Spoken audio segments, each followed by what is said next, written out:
여러분, 혹시 체스를 좋아하시나요?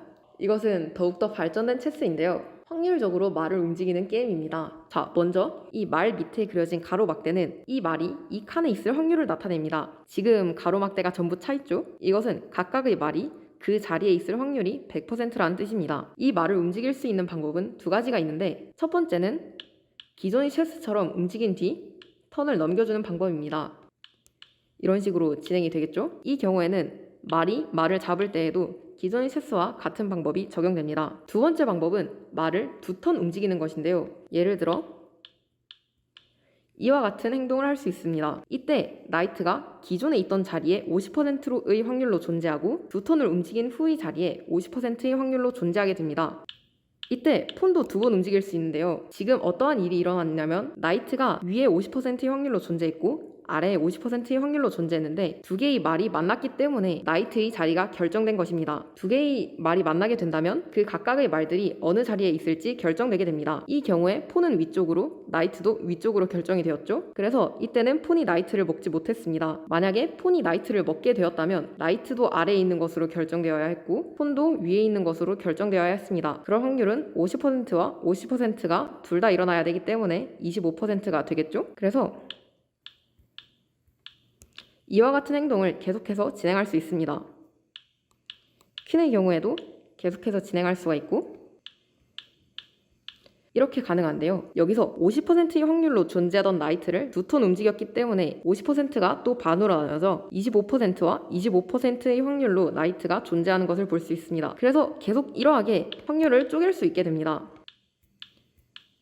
또 한 번 쪼갤 수 있었죠? 그래서 이러한 것은 킹을 쪼개는데도 사용될 수 있습니다. 그렇다면 킹이 어디 있는지 모르기 때문에 확률적인 게임이 되는 것이겠죠.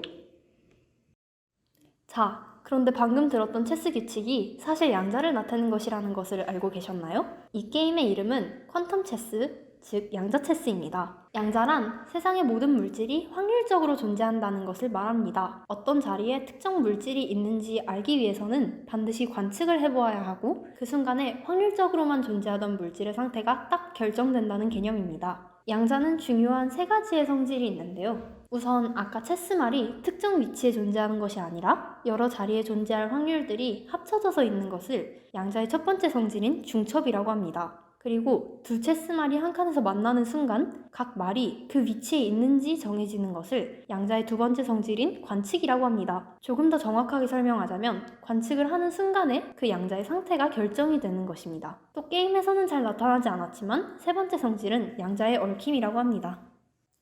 네, 앞에서 이제 양자 체스를 통해 중첩, 그리고 관측, 얽힘에 대한 간단한 개념을 이제 접하셨을 텐데 이제부터는 더 자세한 설명을 드리도록 하겠습니다.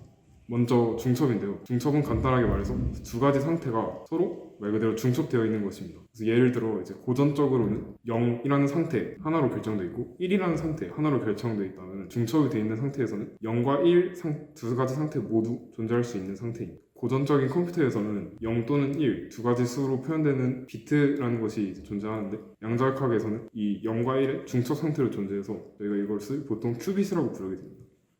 중첩과 이제 긴밀하게 연결되어 있는 개념이 바로 관측인데요. 저희가 0과 1 두 가지 상태의 중첩으로 이루어져 있는 양자 상태를 관측하게 됐을 때 이제 0이라는 상태로 확정이 되거나 1이라는 상태로 확정될 수가 있습니다. 저희가 가장 많이 드는 예시가 바로 슈레딩거의 고양이인데요. 슈레딩거의 고양이의 얘기는 양자역학에 관심이 있으신 분이라면 여러 번 들어보셨을 겁니다. 그래서 저희가 관측을 하지 않았을 때는 그 고양이가 죽었는지 살았는지 알 수 없지만 관측을 하게 됐을 때는 죽은 상태 또는 살아있는 상태 두 가지 중 하나로 결정이 됩니다. 이 예시에서는 저희가 관측하기 전 죽었는지 살았는지 모를 때에는 두 가지 상태의 중첩 상태가 되는 것이고 관측을 한 후에는 죽어있는 상태로 결정되거나 살아있는 상태로 결정되는 것이죠. 다만 이것은 실제 물리적인 예시가 아니라 이러한 양자역학을 설명하기 위한 간단한 한 가지 예시임을 기억해 주시기 바랍니다.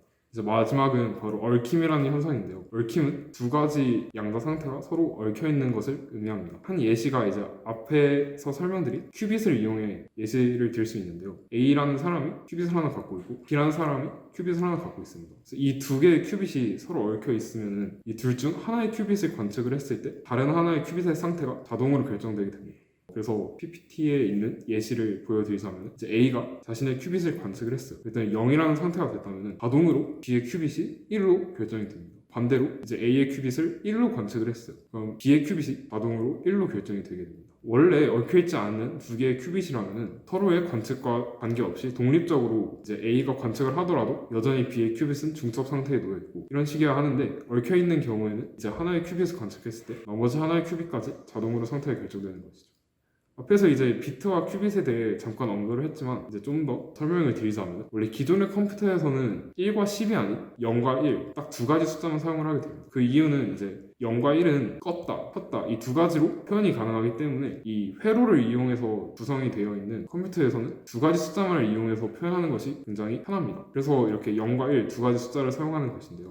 양자 컴퓨터에서는 저희가 앞에서 설명드린 이 양자역학의 세 가지 요소들을 사용하게 됩니다. 바로 중첩, 관측, 그리고 얽혀있는 것이죠. 그래서 원래 비트는 0과 1 두 가지 정해져 있다면 양자 컴퓨터에서 사용하는 큐비트는 0과 1의 중첩 상태로 존재하게 됩니다. 그래서 컴퓨터에서 비트가 회로를 통해 연산이 되는 것과 유사하게 양자 컴퓨터에서도 양자 회로를 통해 이 큐비트가 연산이 됩니다. 그래서 이 아래 그림에 처음에 큐비트가 한 가지 상태로 이제 놓여 있는 것을 볼 수 있죠. 그리고 양자 회로를 통해 이 첫 번째 그림에 나와 있는 것이 관측을 하는 것이고, 이 두 번째 그림에 나와 있는 것은 한 가지 게이트라는 것을 큐빗이 통과한 후에 관측을 하는 것입니다. 게이트를 큐빗이 통과하게 되면은 큐빗의 상태가 변화하게 돼요. 그 다음에 측정을 하면 측정값이 달라지게 되죠. 원래 왼쪽 그림에서처럼 아무런 게이트를 통과하지 않은 상태에서는 그냥 한 가지 상태로 정해져 있기 때문에 관측을 했을 때 하나의 확률로 값이 결정이 돼요. 그런데 이 오른쪽 그림처럼 H, 이것을 하다마드 게이트라고 하는데, 이 하다마드 게이트를 통과한 후에는 이제 0과 1 두 가지 상태의 중첩으로 존재를 하게 돼서 관측을 했을 때 0으로 결정될 확률이 2분의 1, 그리고 1로 관측될 확률이 2분의 1인 것이죠. 이 외에 이제 얽힘이라던가 두 가지 큐빗이 나오는 경우는 제가 직접 보여드리면서 더 자세한 설명을 드리겠습니다.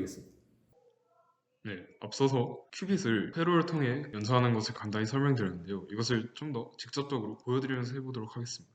지금 하나의 큐빗이 있는 상태인데 먼저 0 하나의 상태로 준비가 되어 있습니다. 이렇게 확률이 1로 딱 결정되어 있는 것을 볼 수 있죠. 근데 여기에 아까 말씀드린 H 게이트, 하다마다 게이트를 적용시키게 되면 이렇게 0과 1의 두 중첩 상태로 상태가 변하면서 0과 1로 각각 측정될 확률이 2분의 1이 됩니다. 그리고 이렇게 실제로 측정을 하게 되면 딱 하나의 상태로 결정이 되죠. 다음은 두 개의 큐빗이 있는 경우인데요. 다만 이 경우는 이제 얽힘이 없는 두 큐빗입니다.